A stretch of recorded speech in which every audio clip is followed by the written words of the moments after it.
اعوذ باللہ من الشیطان الرجیم، بسم اللہ الرحمن الرحیم۔ سورہ بقرہ آیت نمبر 16۔ پہلے آیت کے لفظی معنی دیکھتے ہیں۔ اولئک الذین اشتروا الضلالۃ بالہدی فما ربحت تجارتہم وما کانوا مہتدین۔ اولئک یہی، الذین وہ لوگ ہیں، اولئک اسم اشارہ ہے، الذین اسماء موصولہ میں سے جمع کے لیے لفظ آتا ہے۔ اولئک الذین یہی وہ لوگ ہیں، نشتروا جنہوں نے خرید لیا، الضلالۃ گمراہی کو، بالہدی ہدایت کے بدلے۔ اشتروا کو اگر ہم دیکھیں تو اصل لفظ اس کا روٹ ورڈ کیا ہے؟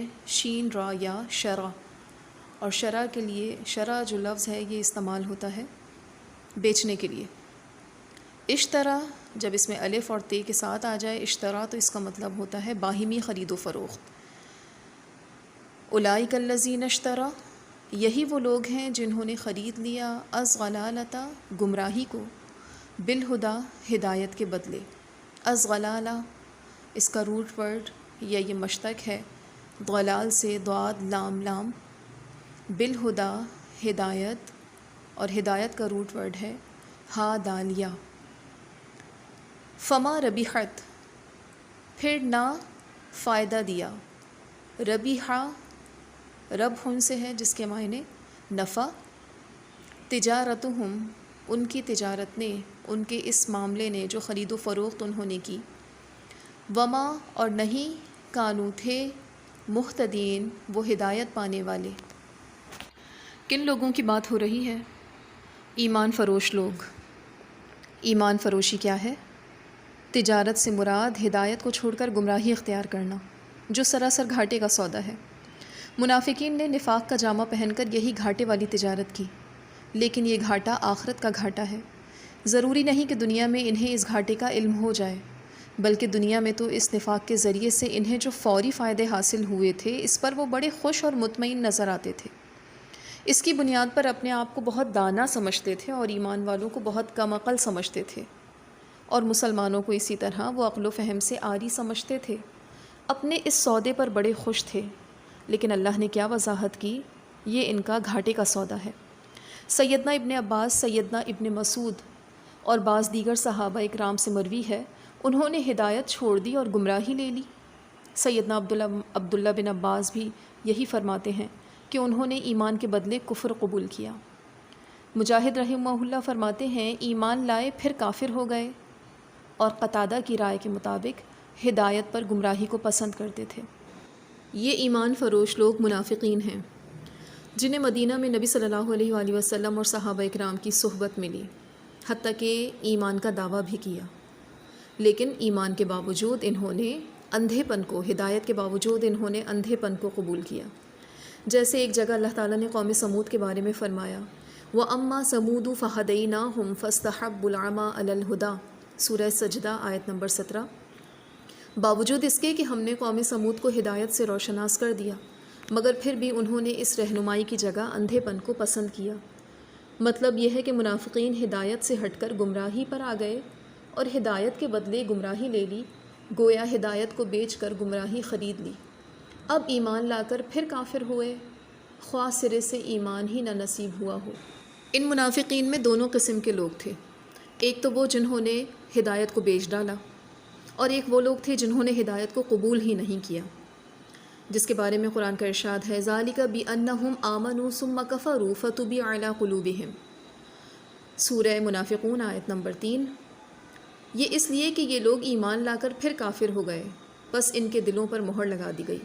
اور ایسے منافق بھی تھے جنہیں ایمان نصیب ہی نہ ہوا، بس نہ تو انہیں اس سودے میں فائدہ ہوا اور نہ راہ ملی، بلکہ ہدایت کے چمنستان سے نکل کر گمراہی کے خارزار میں، جماعت کے مضبوط قلعے سے نکل کر تنہائیوں کی تنگ جیل میں، امن کے وسیع میدان سے نکل کر خوف کی اندھیری کوٹری میں، اور سنت کے پاکیزہ گلشن سے نکل کر بدعت کے سنسان جنگل میں آ گئے۔ تفسیر ابن جریر۔ اپنی اس بے راہ روی پر اور اپنے اس سودے پر بڑے خوش اور مطمئن تھے، سمجھتے تھے بڑے نفع کا سودا کیا، مسلمانوں میں بھی مقام بنا لیا اور اپنے کافروں میں بھی اپنی ساکھ کو مضبوط کر لیا۔ لیکن اللہ تعالیٰ نے کیا فرمایا؟ فما ربحت تجارتہم، یہ گمراہی کو اختیار کرنا، ہدایت کو پس پشت ڈال دینا، دنیا کو ترجیح دینا، آخرت کو بھول جانا، دنیا میں دل لگا لینا، دنیا کے فائدوں پر نظر کو مرکوز رکھنا، یہ سودا تو بڑے گھاٹے کا سودا ہے جو انہوں نے کیا۔ سورہ توبہ آیت نمبر 111 میں اللہ کا ارشاد ہے، ان اللہ اشتری من المؤمنین انفسہم واموالہم بان لہم الجنہ یقاتلون فی سبیل اللہ فیقتلون ویقتلون، بے شک اللہ تعالیٰ نے مومنوں سے ان کی جانیں اور ان کے اموال خرید لیے ہیں، اس کے بدلے کہ ان کے لیے جنت ہے، وہ اللہ کے راستے میں لڑتے ہیں، پس قتل کرتے ہیں اور قتل کیے جاتے ہیں۔ یہ کیسا سودا ہے جو اللہ تعالیٰ نے ایمان والوں سے کیا، اور اس کی کتنی بڑی بشارت دی، اور وہ کیسا دھوکے کا سودا ہے جو منافقین نے کیا، اور اللہ تعالیٰ نے اس کی کتنی وعید سنائی۔ آگے چل کر اسی آیت میں اللہ تعالیٰ نے فرمایا، سورہ توبہ آیت نمبر 111، فَاسْتَبْشِرُوا بِبَيْعِكُمُ الَّذِي بَایَعْتُمْ بِهِ وَذَلِكَ هُوَ الْفَوْزُ الْعَظِیمُ، جس نے اس خرید و فروخت کو پورا کیا اس کے لیے خوشی ہے اور مبارکباد ہے، وہ کامیاب ہے اور جنتوں کی ابدی نعمتوں کا مالک ہے۔ کون سی خرید و فروخت کو پورا کیا؟ اللہ کی راہ میں اپنی جان اور مال، اور منافقین نے اسی سے تو گھبرا کر ہدایت کو بیچ دیا تھا۔ انہیں اپنی جانیں بہت پیاری تھیں، انہیں اپنا مال بہت عزیز تھا، اور یہ کیا ہے؟ نہ جان رہنی ہے نہ مال رہنا ہے۔ آج ہم کس دھوکے میں ہیں؟ اپنے وقت کو، اپنے پیسے کو، اپنی جان کو کن کاموں میں لگا رہے ہیں؟ کہیں وہ گھاٹے کا سودا تو نہیں؟ ہمیں اپنے ہر عمل کا جائزہ لینا ہے۔ مال ہے تو وہ کس لیے بچایا؟ جان ہے تو انہیں کن کاموں میں لگایا؟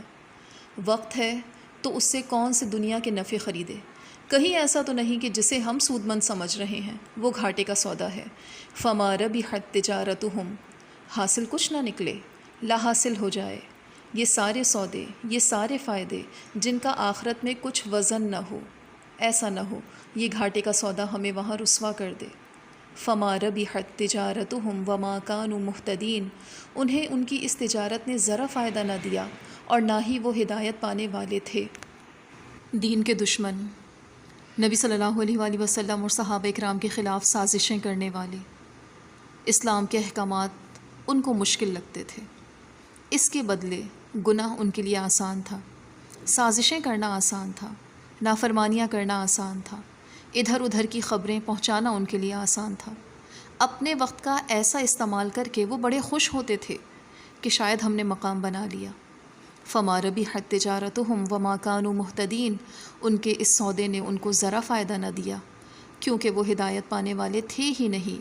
انہوں نے شروع سے ہی اللہ پر، رسول پر، آخرت کے دن پر ایمان لانے کا انکار کر دیا تھا، تو وہ کیونکہ بنیادی باتوں کا انکار کر چکے تھے، لہٰذا آگے ان کے جتنے بھی فائدے کی چیزیں آتی تھیں انہیں اس میں اپنا سراسر نقصان ہی لگتا تھا، دل سیاہ ہو چکے تھے۔ وما کانوا مہتدین، وہ ہدایت پانے والے نہیں تھے۔ وآخر دعوانا ان الحمد للہ رب العالمین۔